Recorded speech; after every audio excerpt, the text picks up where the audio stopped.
ভারতের সাথে সম্পাদিত 2013 সালের যে অপরাধী বহিঃসমর্পণ চুক্তি অর্থাৎ এক্সট্রাডিশন ট্রিটি 2013, সেই চুক্তি অনুযায়ী আমাদের এখানে যেহেতু মানবতা বিরোধী অপরাধের দায়ে তারা সাজাপ্রাপ্ত হয়েছেন, তাদেরকে বাংলাদেশ ভারত সরকারের কাছে ফেরত চাইবে। আমাদের যে প্রিয় নেতৃবৃন্দকে আমরা হারিয়েছি, তারা যদি বেঁচে থাকতেন, ইতিহাসের এই জঘন্য মিথ্যাচার, যেটাকে জেনোসাইড অফ জাস্টিস বলা হয়েছে বিশ্বের সবচেয়ে গণতান্ত্রিক দেশ বলে পরিচিত ব্রিটেনের আদালতে, কিন্তু আমরা তো সেই নেতৃবৃন্দকে আর ফিরে পাবো না, তাদের উপরে জুলুম করা হয়েছে। আসসালামু আলাইকুম। ছোটবেলা থেকে একটি প্রবাদ শুনেছি, অন্যের জন্য গর্ত খুঁড়লে সেই গর্তে নিজেকেই পড়তে হয়। সুপ্রিয় দর্শক, আজ তার প্রমাণ পেলাম। এই প্রবাদের প্রমাণ আজকে পেলাম। কিভাবে? সুপ্রিয় দর্শক, আপনারা দেখেছেন, এটি তৈরি করেছিল শেখ হাসিনা। আল্লামা আব্দুল হোসেন সাঈদীর মতন আলেমকে মাওলানা মতিউর রহমান নিজামী, কামারুজ্জামান কাদের মোল্লা, মীর কাসেম আলী এবং বিএনপি নেতা সাকা চৌধুরী অর্থাৎ সালাউদ্দিন কাদের চৌধুরীকে ফাঁসি দিয়ে হত্যা করেছিল এই আন্তর্জাতিক অপরাধ ট্রাইব্যুনালের মাধ্যমে। এবং শুধুমাত্র এদেরকে ফাঁসি দেওয়ার জন্যই আন্তর্জাতিক অপরাধ ট্রাইব্যুনাল নামে এই ট্রাইব্যুনাল গঠন করেছিল আওয়ামী লীগ সরকার বা শেখ। সুপ্রিয় দর্শক, আজ সেই আন্তর্জাতিক অপরাধ ট্রাইব্যুনালে শেখ হাসিনার ফাঁসির রায় হয়েছে। যাই হোক, এ সম্পর্কে বিস্তারিত কথা বলেছেন অ্যাডভোকেট তাজুল ইসলাম। সুপ্রিয় দর্শক, যিনি শেখ হাসিনার বিরুদ্ধে লড়েছেন এবং তিনি বিজয় হয়েছেন, তার সাথে ছিল বাংলাদেশের 18 কোটি জনগণ। সুপ্রিয় দর্শক, তাজুল ইসলাম কি বলছে আমরা তার মুখ থেকে জেনে আসবো। তারপর শেখ হাসিনার এই রায়কে কেন্দ্র করে জামাত ইসলামী একটি প্রতিক্রিয়া সাংবাদিক সম্মেলন করেছে, আমরা তাদের সাংবাদিক সম্মেলন দেখে আসবো। তার আগে সর্বপ্রথম তাজুল ইসলামের বক্তব্যটি আমরা শুনে আসবো। আলাদা দল হিসেবে একটা সংগঠনের ব্যাপারে যে তারা সত্যিকার অর্থে অপরাধী সংগঠন কিনা সেটি একটি আলাদা মামলায় বিচার্য বিষয় হতে পারে। এই মামলাতে যেহেতু কোনো দল পক্ষ নয় বা আসামি হিসেবে সম্পৃক্ত করা হয়নি, সেই ব্যাপারে আদালত দলীয়ভাবে কারো বিরুদ্ধে কোনো অবজারভেশন দেয়া থেকে বিরত থেকেছে।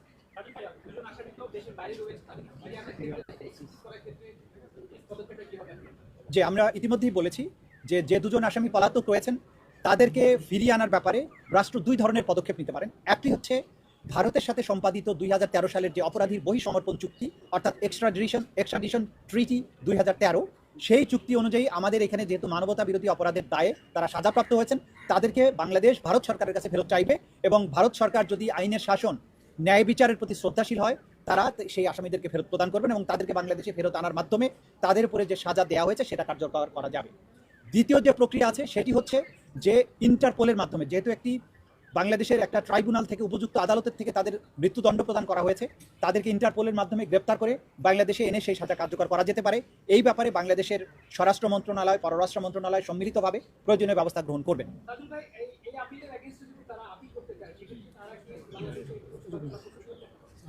যে কোনো আদালতের আদেশের বিরুদ্ধে যদি আপিল করতে হয়, যেমন আমাদের এই মামলায় এই সাজার বিরুদ্ধে 30 দিনের মধ্যে আসামিরা চাইলে সুপ্রিম কোর্টে আপিল দায়ের করতে পারবেন। কিন্তু সেই আপিল দায়ের করতে হলে পলাতকরা কেউ করতে পারবেন না, কারণ পলাতক ব্যক্তির আইনগত কোনো অধিকার থাকে না।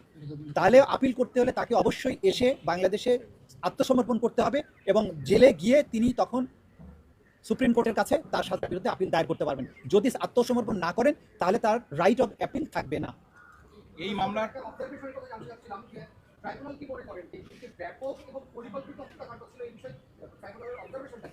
দেখুন, আমরা বারবারই বলেছি এবং আদালত এটা কিন্তু বারবার পরিষ্কার করেছেন যে ক্রাইমস এগেইনস্ট হিউম্যানিটি অর্থাৎ মানবতার বিরুদ্ধে অপরাধ হতে হলে তাকে দুটো শর্ত পূরণ করতে হবে।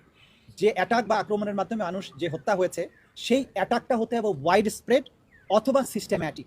আদালত এখানে তার ফাইন্ডিং দিয়ে বলেছেন জুলাই আগস্ট 2024-এ বাংলাদেশের ছাত্র জনতার উপরে যে অ্যাটাকটা করা হয়েছিল, সেই অ্যাটাকটা হয়েছিল নিরস্ত্র সিভিলিয়ানদের উপরে, নাম্বার 1।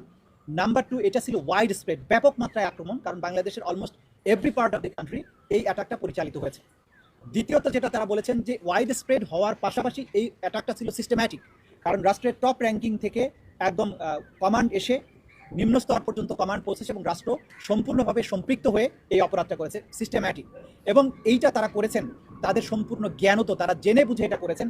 বাংলাদেশে কোথায় কত লোক মারা গেছে, কি আক্রমণ হচ্ছে, কি অস্ত্র ব্যবহার হচ্ছে, সব সম্পর্কে এই অপরাধীরা যারা সাজাপ্রাপ্ত হয়েছেন তারা প্রত্যেকে জ্ঞাত থেকে, তাদের নলেজের মধ্যে থেকেও তারা এই অপরাধ সংগঠন করেছেন। সুতরাং ওয়াইড স্প্রেড, সিস্টেম্যাটিক এবং উইথ দি নলেজ, এই সবগুলো শর্ত এই অপরাধের মধ্যে এই শর্তগুলো পূরণ হয়েছে বলেই এটা ক্রাইমস এগেইনস্ট হিউম্যানিটি হিসেবে বিবেচ্য হয়েছে এবং সেই ক্রাইমস এগেইনস্ট হিউম্যানিটির দায়েই তাদেরকে এই শাস্তিটা দেওয়া হয়েছে।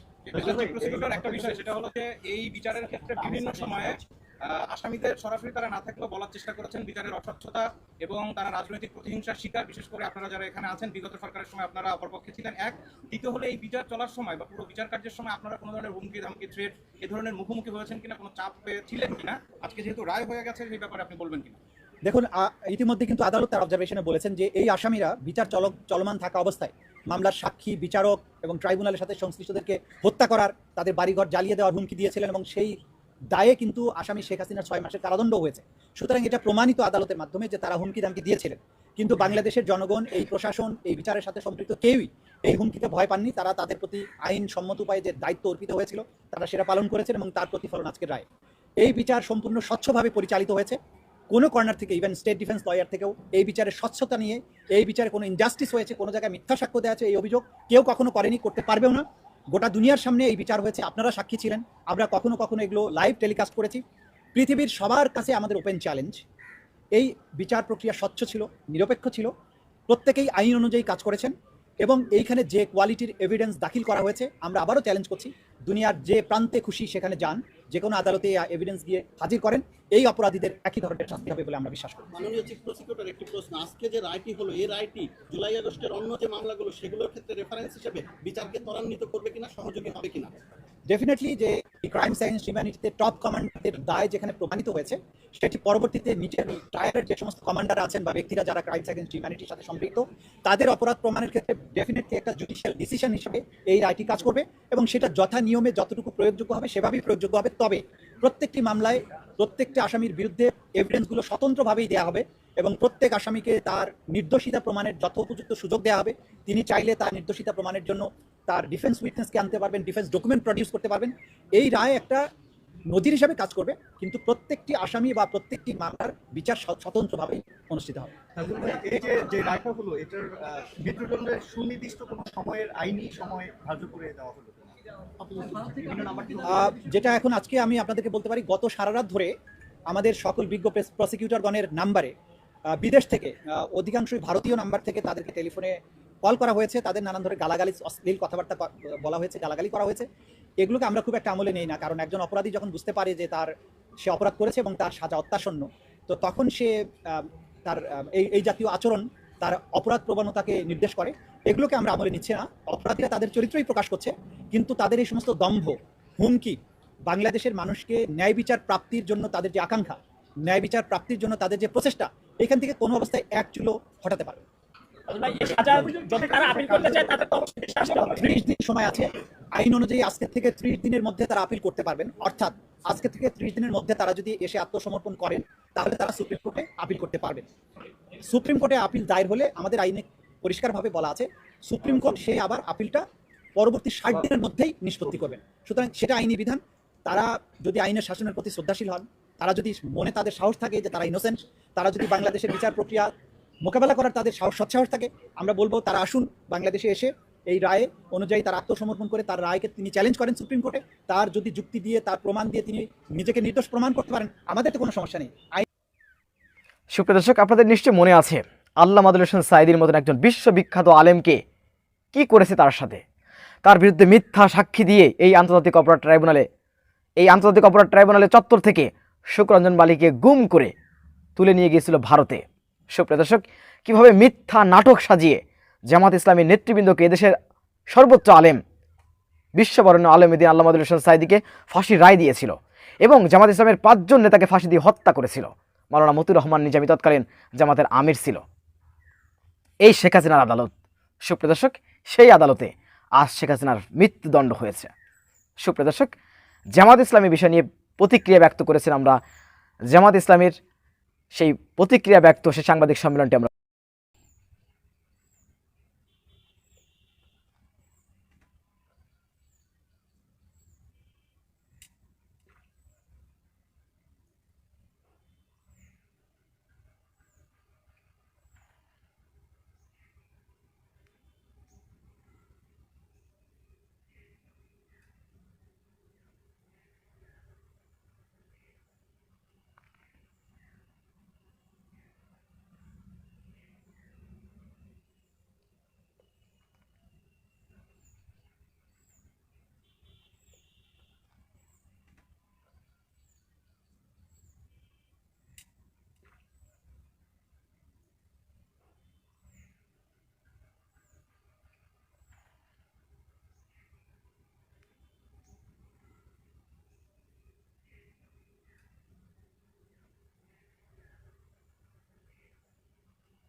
সম্মানিত সাংবাদিক বন্ধুগণ, উপস্থিত আমাদের দুই পাশে দাঁড়ানো আপনারা লক্ষ্য করছেন সম্মানিত কেন্দ্রীয় জামাত নেতৃবৃন্দ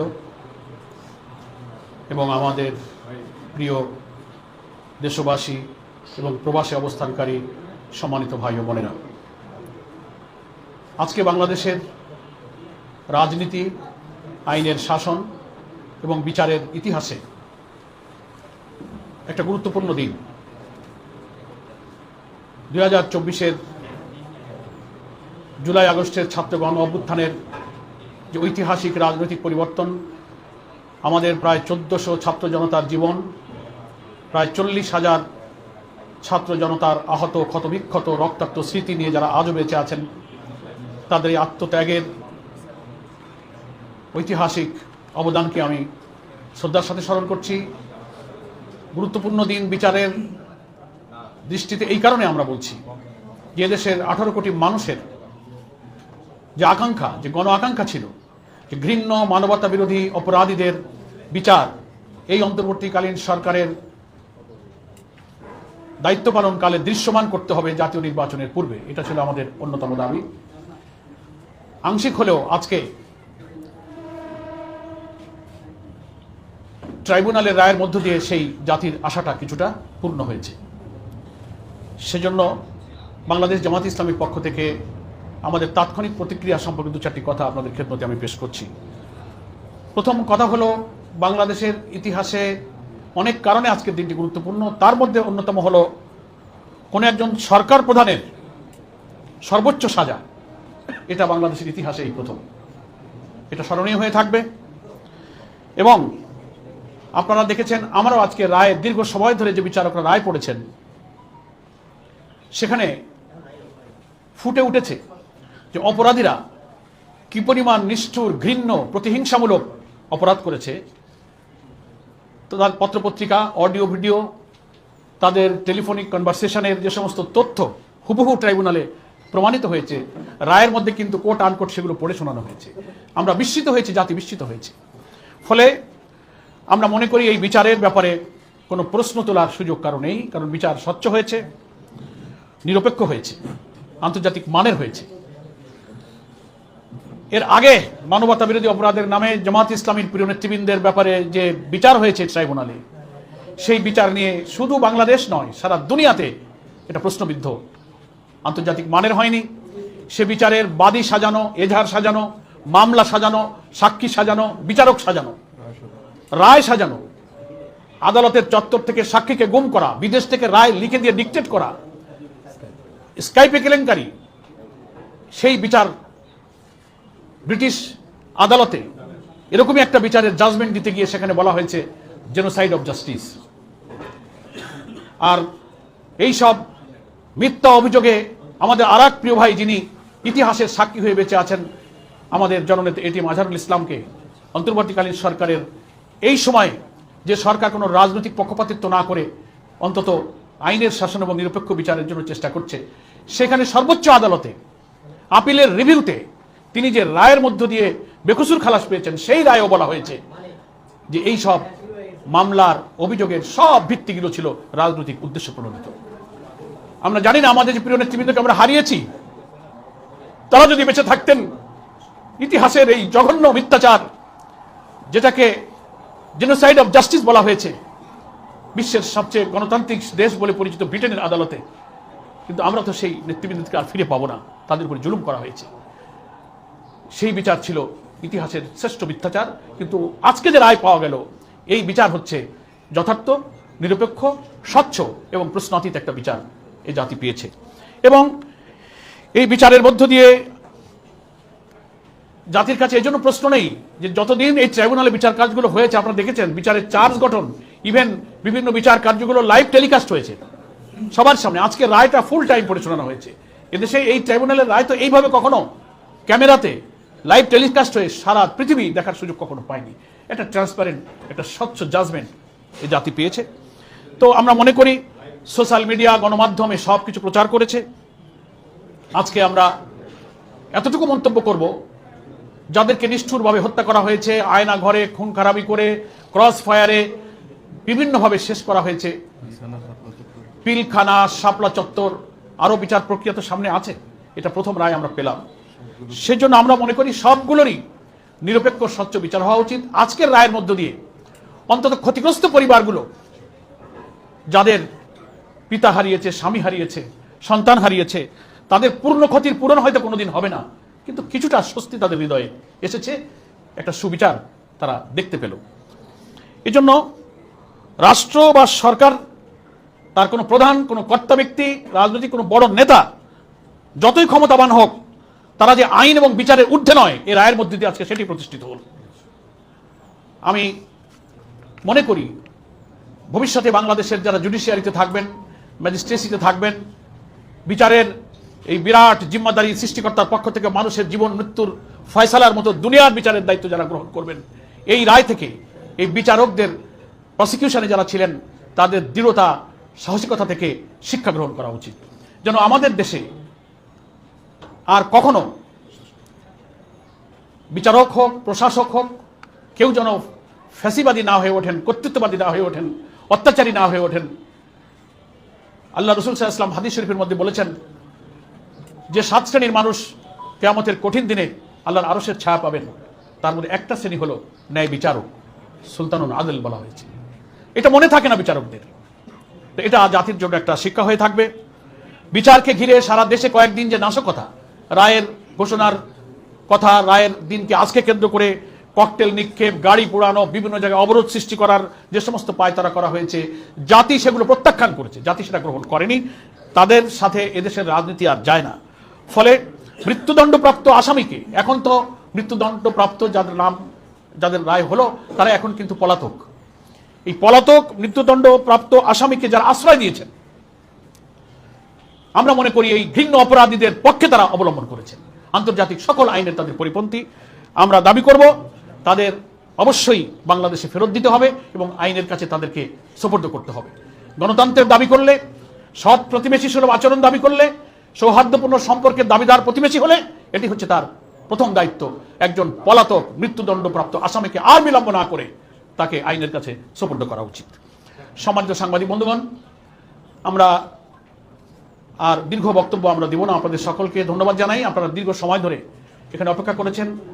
এত বড় মামলার এত দীর্ঘ রায় পড়ে শোনাতে হয়তো আদালতের লম্বা সময় চলে গিয়েছে, আপনারা এখানে ওয়েট করেছেন।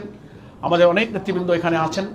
আমি আপনাদের সকলকে আবারও বাংলাদেশ জামাত ইসলামীর পক্ষ থেকে মোবারকবাদ জানিয়ে মহান আল্লাহ তাআলার প্রতি কৃতজ্ঞতা জানাই যে এই বঞ্চিত মজলুম জাতি অত্যাচারী শাসকের হাত থেকে রেহাই পেয়েছে।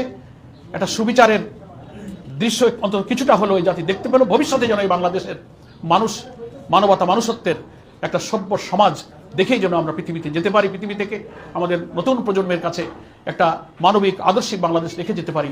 আল্লাহর কাছে সেই সাহায্য কামনা করে আমি আজকে সংক্ষিপ্ত প্রেস ব্রিফিং এখানে শেষ করছি। সকলকে ধন্যবাদ। আসসালামু আলাইকুম ওয়া রাহমাতুল্লাহি ওয়া বারাকাতুহু। আমরা আজকের প্রেস ব্রিফিং এর প্রশ্নোত্তরে এটার মধ্যেই যেন থাকি, অন্য কোনো পলিটিক্যাল দিকে না যাই। আশ্রয় দেওয়া হয়েছে সেই খুনিদের ফেরত আনার ব্যাপারে আপনাদের বক্তব্য কি? আর জামাত ইসলাম যদি ক্ষমতায় যায় তাহলে প্রতিবেশী এই দেশের সাথে এই ইস্যুতে সম্পর্কের অবস্থানটা কেমন থাকবে? দুইটা প্রশ্ন আপনার। প্রথম কথা হচ্ছে যে এটা আদালতের সাবজেক্ট। এখন পলাতক আসামি কোথায় আছে, তাকে আইনের আওতায় নিয়ে আসবার ব্যাপারে দেশে আইনের কিছু বিধান আছে, নিশ্চয়ই তারা সেটা প্রয়োগ করবেন। এটা রাজনৈতিক দল হিসেবে আমাদের যে দাবি, সেটা কিন্তু আমি আজকে প্রেস ব্রিফিংয়ে আমাদের আহ্বান জানালাম। এর বেশি পলিটিক্যাল পার্টি হিসেবে আমাদের বেশি কিছু করণীয় নেই। আমরা সরকারকে, আদালতকে ব্যাপারে দল হিসেবে যতটুকু আমাদের দায়িত্ব থাকবে আমরা সহযোগিতা করব। আর একটা প্রশ্ন করেছেন,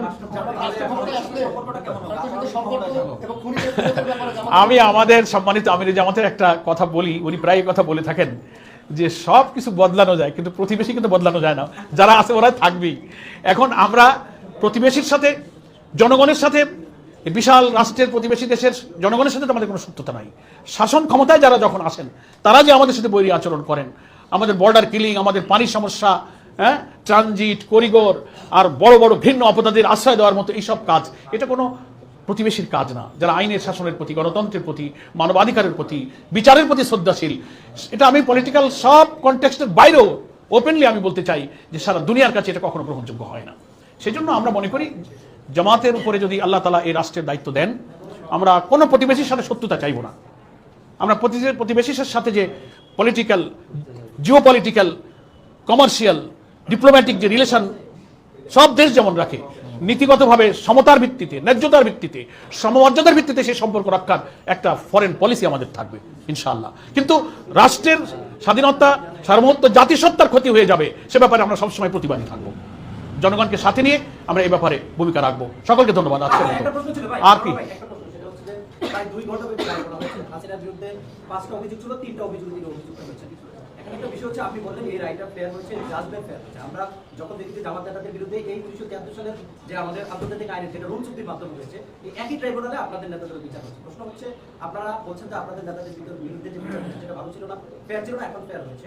কোন প্রেক্ষাপটে বলছেন যে বিচারটা ফেয়ার হয়েছে? যেহেতু একই ট্রাইব্যুনাল হয়েছে, আওয়ামী লীগ নেতৃত্বে বলছেন পূর্ব নির্ধারিত রায় এক, এই বিচারকের রায় আজকে অনেকগুলো বিষয় তুলে আনা হয়েছে। দল হিসাবে আওয়ামী লীগকে, ছাত্রলীগ, যুবলীগকে বারবার বলা হচ্ছে তারা এই কমিটেড, মানে বিভিন্ন অপরাধ হচ্ছে এর সাথে তারা জড়িত। এই ট্রাইব্যুনালে জামাতকে নিষিদ্ধ করা হয়েছিল দল হিসাবে আন্তর্জাতিক অপরাধ এই অপরাধের জন্য। আপনারা আওয়ামী লীগকে দল হিসাবে নিষিদ্ধের জন্য দাবি করবেন কিনা? শোনেন, আপনার প্রশ্নে একটার মধ্যে অনেক লম্বা কথা হয়েছে, শর্ট বলি। আমার ব্রিফিং এর মধ্যে কিন্তু আমি বলেছি যে এই বিচার কেন স্বচ্ছ, কেন নিরপেক্ষ, সেটার যুক্তিগুলো আমি দিয়েছি। কত স্বচ্ছ, কত ফেয়ার ট্রায়ালটা হয়েছে। আর আমাদের নেতৃবৃন্দের বিচার কেন পক্ষপাত দুষ্ট হয়েছে, কেন এটা অত্যাচার হয়েছে, কেন এটা বিচারের গণহত্যা হয়েছে, সেটারও ব্যাখ্যা আমি দিয়েছি। আমি রিপিট করতে চাই না। মানে রায় বাইরে থেকে লিখে দিয়ে স্কাইপে কেলেঙ্কারি হয়েছে, আদালত চত্বর থেকে আসামি গুম করা হয়েছে, তাই না? ফলে সেখানকার সরকার তখন একটা পলিটিক্যাল গভর্নমেন্ট ক্ষমতায় ছিল, বিচারক, বাদী, সাক্ষী সব রাজনৈতিক একটা দলের ছিল। এখন তো কোনো পলিটিক্যাল গভর্নমেন্ট ক্ষমতায় নাই। এই বিচারকে স্বচ্ছ বলার এটা বড় লজিক যে এখন কোনো সরকার রাজনৈতিক দলের নয়, এখন বিচার ব্যবস্থা স্বাধীন। কোনো পলিটিক্যাল পার্টি ট্রাইব্যুনালের উপরে হস্তক্ষেপ করার কোনো সুযোগ নেই। এখন কোনো রাজনৈতিক দল তো ক্ষমতায় নাই, কিন্তু সে সময় তারা নগ্নভাবে হস্তক্ষেপ করেছে। আপনারা আজকে রায়ের মধ্যে দেখেছেন তো শেখ হাসিনা ওই সময় কিভাবে ডিকটেট করছে, আমি ওকে ফাঁসি দেবো, যেমন এই করবো সে করবো। আমি প্রধানের সাথে কথা বলেছি, কি সব ভাষায় তার ডিকটেশনগুলো। হ্যাঁ, জাতিসংঘের রিপোর্টে মানবাধিকার এবং গুম কমিশনের রিপোর্টে ডিটেলস আসছে। আমার মনে হয় আপনারা সবাই সাংবাদিক সচেতন, ফলে প্রশ্নাতীতভাবে এই বিচার হচ্ছে স্বচ্ছ। ঠিক আছে, ধন্যবাদ। শেষ।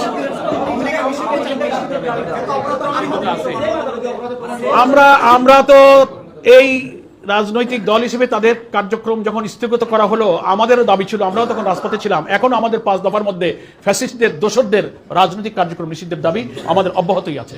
খোদা হাফেজ। এটা আদালত দেখবে, আমাদের দাবি অব্যাহত আছে এবং এগুলো কোর্টের ব্যাপার।